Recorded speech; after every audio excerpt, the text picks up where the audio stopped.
Good morning दोस्तों। आज हम 9 जुलाई 2021 का करंट अफेयर पढ़ेंगे जो आपकी आने वाली exam bank, SSC, railway, UPSC आदि के लिए काफ़ी महत्वपूर्ण होगा। आइए हम शुरुआत करते हैं। इससे पहले अगर आपने हमारे चैनल को सब्सक्राइब नहीं किया है तो प्लीज़ सब्सक्राइब कीजिए, लाइक कीजिए एंड ज़्यादा से ज़्यादा अपने दोस्तों को शेयर कीजिए और साथ ही बेल आइकन पर प्रेस कीजिए जिससे आपको हमारे हर वीडियोज़ के नोटिफिकेशन मिलते रहेंगे। आइए हम शुरुआत करते हैं क्वेश्चन नंबर फर्स्ट से। क्वेश्चन नंबर फर्स्ट है 7 जुलाई 2021 को मंत्रिपरिषद के कितने सदस्यों ने पद से इस्तीफा दे दिया। ऑप्शन फर्स्ट है 6, ऑप्शन सेकेंड है 8, ऑप्शन थर्ड है 101, ऑप्शन फोर्थ है 12। तो इसका जो सही आंसर होगा वो क्या होगा? ऑप्शन नंबर 12 होगा। कितने सदस्यों ने अपने पद से इस्तीफा दे दिया है? तो 12 सदस्य थे जिन्होंने अपने पद से इस्तीफा दे दिया था। इसमें रमेश पोखरियाल निशंक, डीवी सदानंद गौड़ा, रविशंकर प्रसाद, थावरचंद गहलोत, डॉक्टर हर्षवर्धन, प्रकाश जावड़ेकर और संतोष कुमार गंगवार इसमें शामिल थे।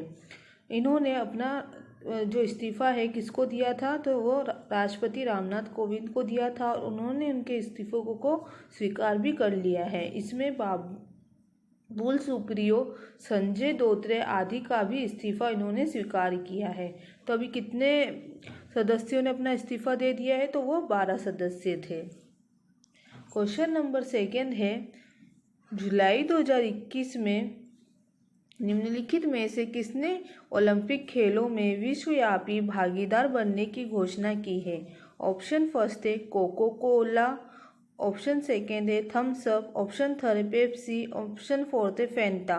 तो अभी हाल ही में ओलंपिक गेमों के लिए किसने विश्वव्यापी भागीदारी बनने की घोषणा की है? तो वो है ऑप्शन नंबर सेकेंड है थम्स अप ने। कोको कोला कंपनी के घरेलू शीतल पेय ब्रांड थम्स अप ने ओलंपिक खेलों में विश्वव्यापी भागीदार बनने की घोषणा की है।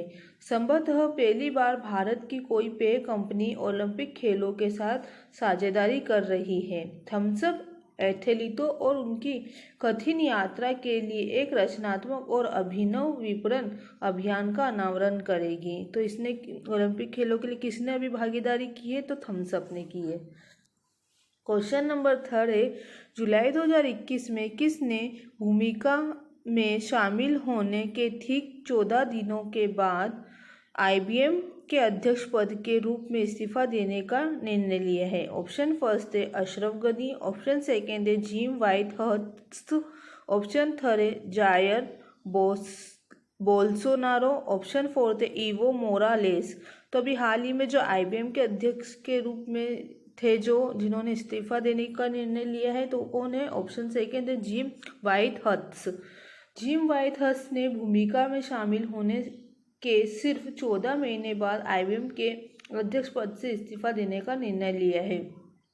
वे आईबीएम के चेयरमैन और सीईओ अरविंद कृष्णा के वरिष्ठ सलाहकार के रूप में भी कार्य करना जारी रखेंगे। आईबीएम के वरिष्ठ प्रबंधन में अन्य बदलावों और परिवर्तनों की भी घोषणा की है। राब थॉमस ग्लोबल मार्केट्स के वरिष्ठ उपाध्यक्ष होंगे। तो इन्होंने अभी क्या किया है? आईबीएम के अध्यक्ष पद से इस्तीफा देने का निर्णय लिया। किसने? जिम व्हाइटहर्स्ट ने। क्वेश्चन नंबर फोर्थ है निम्न में से किस राज्य केंद्र शासित प्रदेश ने photographic record of on site facility mobile app के माध्यम से जियो टैग तस्वीरों को अपलोड करने की मंजूरी दी है? ऑप्शन फर्स्ट है बिहार, ऑप्शन सेकेंड है जम्मू कश्मीर, ऑप्शन थर्ड है गुजरात, ऑप्शन फोर्थ है हिमाचल प्रदेश। तो अभी किसने जो photographic record on site facility है जिसका नाम है प्रूफ, क्या नाम है जिसका? प्रूफ, उसको किसने अभी लॉन्च किया है? तो कौन सी है केंद्र शासित या राज्य? तो वो है ऑप्शन नंबर सेकेंड है जम्मू एंड कश्मीर ने ही प्रूफ नाम का जो ये मोबाइल ऐप है उसको अपलोड किया है, मंजूरी दी है। उसका जो फुल फॉर्म था वो क्या होता है? Photographic record of on site facility. अगर हम बात करिए 1 अगस्त 2021 से कोषागारों में किसी भी बिल पर तब तक विचार नहीं किया जाएगा जब तक कि उपरोक्त ऐप के माध्यम से तस्वीरें अपलोड नहीं की जा सकती। प्रूफ ऐप भीम्स पोर्टल पर अपलोड के लिए उपलब्ध है, डाउनलोड के लिए इसको उपलब्ध कराया गया है। तो कौन सी है? प्रूफ ऐप है। किसने इसको लॉन्च किया? जम्मू कश्मीर ने। क्वेश्चन नंबर 5 है, जुलाई 2021 में कलकत्ता हाई कोर्ट ने पश्चिम बंगाल की मुख्यमंत्री ममता बनर्जी पर कितने लाख रुपए का जुर्माना लगाया? ऑप्शन फर्स्ट है 3 लाख, ऑप्शन सेकेंड है 4 लाख, ऑप्शन थर्ड है 5 लाख, ऑप्शन फोर्थ है 6 लाख। तो अभी हाल ही में ममता बनर्जी पर कितने लाख का जुर्माना लगाया गया है? तो ऑप्शन थर्ड है 5 लाख का। कलकत्ता हाई कोर्ट ने पश्चिम बंगाल की मुख्यमंत्री ममता बनर्जी पर 5 लाख का जुर्माना लगाया। उन पर न्यायपालिका को खराब तरीके से चित्रित करने के लिए यह जुर्माना उन पर लगाया गया है। तो कितने लाख का जुर्माना उन पर लगाया गया है? 5 लाख का।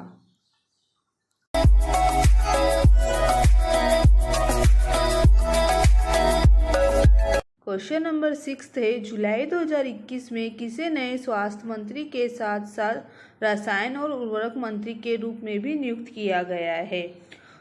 ऑप्शन फर्स्ट है सर्बानंद सोनोवाल, ऑप्शन सेकेंड है मनसुख मंडाविया, ऑप्शन थर्ड है हरदीप सिंह पुरी, ऑप्शन फोर्थ है अनुराग सिंह ठाकुर। तो अभी हाल ही में किसको स्वास्थ्य मंत्री के साथ रसायन और उर्वरक मंत्री भी नियुक्त किया है? तो वो है ऑप्शन नंबर सेकेंड है मनसुख मंडाविया को अभी स्वास्थ्य मंत्री के साथ रसायन और उर्वरक मंत्री भी नियुक्त किया गया है। अगर हम बात करें ऑप्शन नंबर फर्स्ट जो है सर्बानंद सोनोवाल को अभी क्या बनाया गया है? तो वो बंदरगाह और जहाज राहनी मंत्री होंगे। तो क्या होंगे? सर्बानंद सोनोवाल इसमें बंदरगाह और जहाज रानी मंत्री होंगे। अगर हम बात करें ऑप्शन नंबर जो थर्ड है हरदीप सिंह पुरी की, तो वो क्या होंगे? वर्तमान में पेट्रोलियम मंत्री हैं और आवास और शहरी विकास मंत्रालय के मंत्री भी वे बने रहेंगे। अगर हम बात करें अनुराग सिंह ठाकुर की, तो जो अनुराग सिंह ठाकुर है वो क्या होंगे? सूचना और प्रसारण मंत्री होंगे और युवा मामलों और खेल मंत्री भी ये होंगे। तो अनुराग ठाकुर क्या होंगे? इसमें सूचना और प्रसारण मंत्री होंगे और साथ ही युवा मामलों के खेल मंत्री भी होंगे। तो किसने अभी स्वास्थ्य मंत्री के साथ रासायनिक और उर्वरक मंत्री भी नियुक्त किया गया था? तो वो थे मनसुख मंडाविया।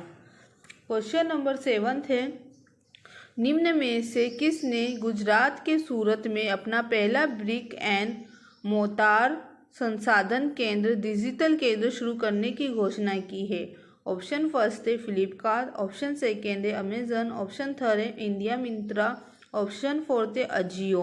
तो अभी हाल ही में किसने गुजरात के सूरत में डिजिटल केंद्र शुरू करने की घोषणा की है? तो वो है ऑप्शन नंबर सेकेंड है अमेजन ने। अमेजन इंडिया ने गुजरात के सूरत में अपना पहला ब्रिक एंड मोर्टार संसाधन केंद्र डिजिटल केंद्र शुरू करने की घोषणा की है। यह भारत में 10 मिलियन छोटे और मध्यम व्यवसायों को डिजिटलाइज करने के लिए उनके मिशन के अनुरूप होगा। तो किसने शुरू किया है इसको? अमेजन ने।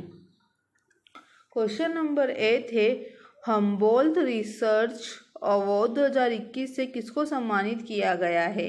ऑप्शन फर्स्ट है गीता गोपीनाथ, ऑप्शन सेकेंड है कौशिक बसु, ऑप्शन थर्ड है अरविंद सुब्रमण्यम, ऑप्शन फोर्थ है जगदीश भगवती। तो हाल ही में 2021 का हम्बोल्ट रिसर्च अवार्ड किसे दिया गया है? तो वो है ऑप्शन नंबर सेकेंड है कौशिक बसु को। भारतीय अर्थशास्त्री कौशिक बसु को अर्थशास्त्र के लिए हम्बोल्ट रिसर्च अवार्ड से सम्मानित किया गया है। उन्हें यह पुरस्कार जर्मनी के हैम्बर्ग में बुसेरियस लॉ स्कूल के प्रोफेसर डॉक्टर हेस बर्गशेफर द्वारा प्रदान किया गया है। उन्होंने 2009 से 2012 तक भारत सरकार के मुख्य आर्थिक सलाहकार के रूप में भी कार्य किया था। तो कब से कब तक किया था उन्होंने? 2009 से लेकर उन्होंने 12 तक क्या काम किया था? मुख्य आर्थिक सलाहकार के रूप में उन्होंने काम किया था। बसु भारत के तीसरे सर्वोच्च नागरिक पुरस्कार पद्म भूषण से भी प्राप्त करता है। और अभी इनको क्या किया गया है? जर्मनी के जो एक स्कूल के प्रोफेसर है उन्होंने इनको क्या दिया गया है? हम्बोल्ट रिसर्च अवार्ड 2021 से सम्मानित किया है। क्वेश्चन नंबर 9 है,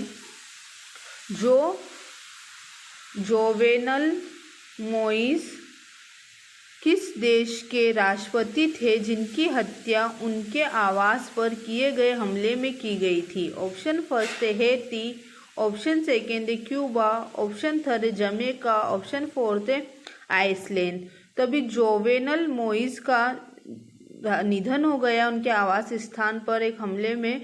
तो वो किस देश के राष्ट्रपति थे? तो वो थे ऑप्शन नंबर फर्स्ट थे हेती के। हेती ने अपने राष्ट्रपति जोवेनल मोइस की हत्या के बाद आपातकाल की स्थिति घोषित की है। देश की राजधानी पोर्ट ओ प्रिंस में उनके घर पर हुए हमले में उनकी गोली मारकर हत्या कर दी गई और उनकी पत्नी घायल हो गई। मोइसे 2017 से दुनिया के सबसे गरीब देशों में से एक हैं। कैरेबियन देश का नेतृत्व कर रहे थे, लेकिन उन्हें उनके इस्तीफे की मांग को लेकर व्यापक विरोध का सामना करना पड़ रहा था और हाल ही में इनका क्या हो गया है, जोवेनल मोइस का निधन हो गया है। और कौन से देश के राष्ट्रपति? तो हेती के। क्वेश्चन नंबर 10 है, फिंच रेटिंग ने 2021-22 में भारत की वास्तविक जीडीपी वृद्धि के अनुमान को भी,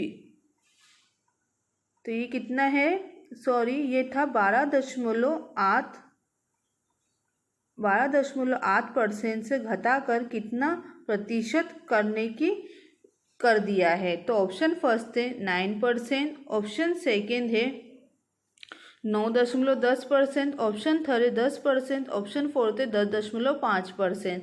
तो अभी जो फिंच रेटिंग है उसने अपनी जो जीडीपी है 12.8% से घटाकर कितनी कर दी है? ऑप्शन नंबर थर्ड है 10% को कर दिया है। फिंच ने 2021-22 में भारत के लिए अपने जीडीपी विकास अनुमान को संशोधित कर 10% कर दिया है। इससे पहले इसने 12.8 पर समान अनुमान लगाया था। इस कटौती का कारण कोविड-19 की दूसरी लहर के बाद धीमी रिकवरी है।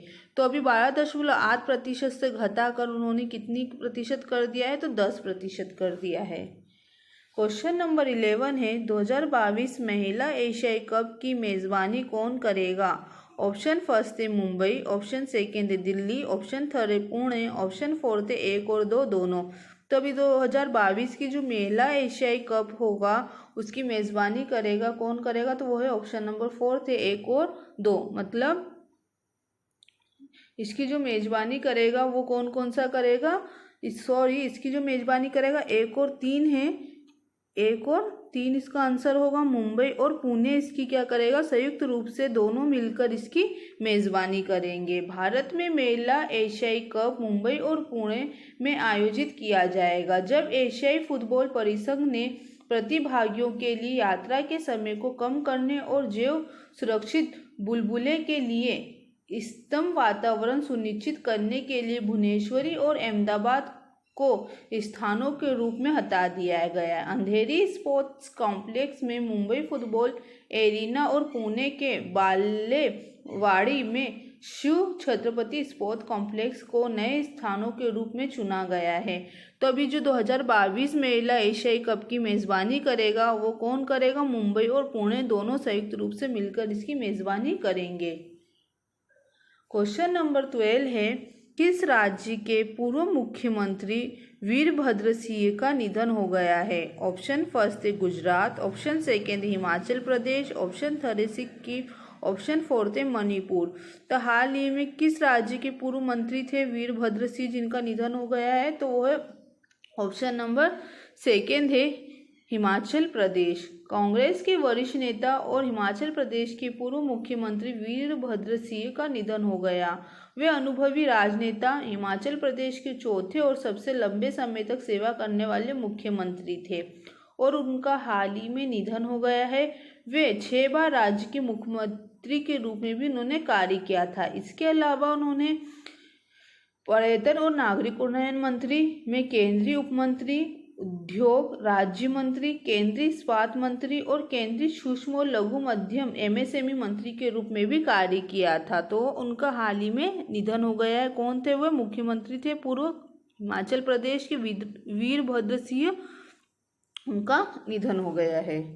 क्वेश्चन नंबर 13 है, जीका वायरस का पहला मामला किस राज्य में सामने आया है? ऑप्शन फर्स्ट है कर्नाटक, ऑप्शन सेकेंड है महाराष्ट्र, ऑप्शन थर्ड है केरल, ऑप्शन फोर्थ है पश्चिम बंगाल। तो अभी जीका वायरस का पहला मामला किस राज्य में सामने आया है? तो वो है ऑप्शन नंबर थर्ड है केरल में। केरल में जीका वायरस का पहला मामला सामने आया है। 24 वर्षीय गर्भवती महिला में मच्छर से फैलने वाली बीमारी का पता चला है। तिरुवनंतपुरम से वायरस के 13 अन्य संगीन मामले सामने आए हैं। महिलाओं में लक्षणों में बुखार, सिरदर्द और शरीर पर लाल निशान शामिल थे। तो ये कहाँ पर जीका वायरस का पहला मामला देखा गया है? तो केरल में।